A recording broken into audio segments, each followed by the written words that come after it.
My environmental concerns were strictly zero because I come from a background of, I was an actor.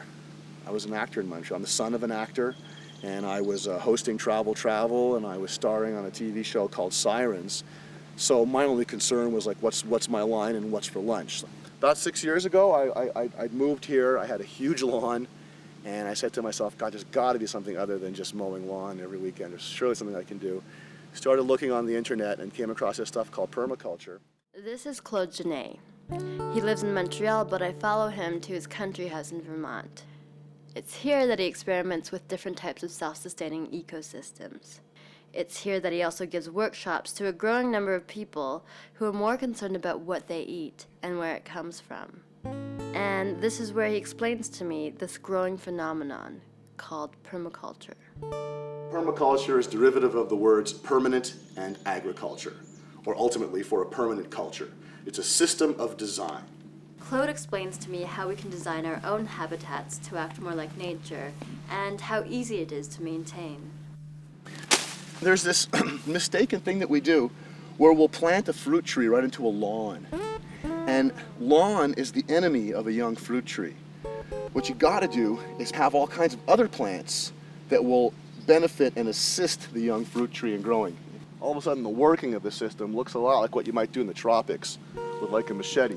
And you'll come along and get this, for example, comfrey, which is a tremendously fertile and fast-growing plant, and you'll chop and drop, just like that. And it's just that simple.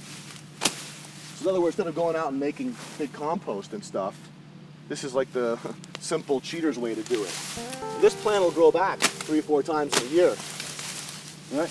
So here is my apple tree's fertility growing right nearby. And I'll mulch it out and just feed it in this manner. And basically this takes me all of, well, as you're seeing, about 30 seconds. And, you know, my work is done.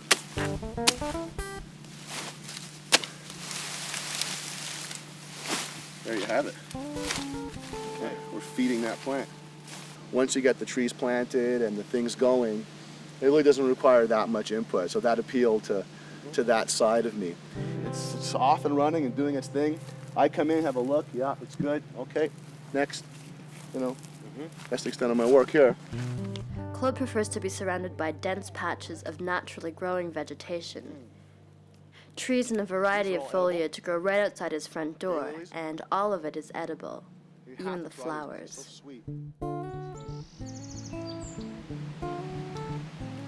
Yummy. That's some crazy stuff, man. Yeah. That is good. So we drive back to Montreal, and Claude shows me how to start my own backyard ecology in the city.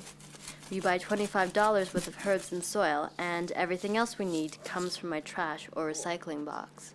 What we're going to do is turn this bad news into good news. We're simply mulching it out. We're simply going to be There's this notion that the environment is something outside of ourselves. But if you think about it, when we talk about the environment, we're literally talking about our life support systems.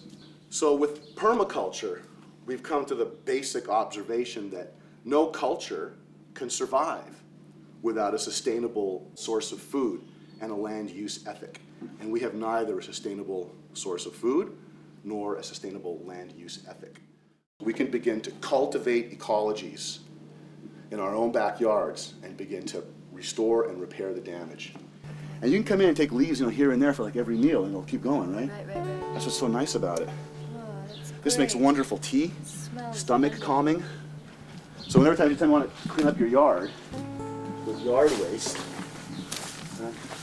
well, you now have plant food. You can be mulching Just around stick it around like like that, and now you're literally feeding your plants at the same time as you're taking care of your garden. You know, we can move from something must be done to something we can do. So it's empowering, and everyone's looking, what can I do? What can I do? How can I contribute? What more can I do besides just recycling? This is like next generation recycling, really.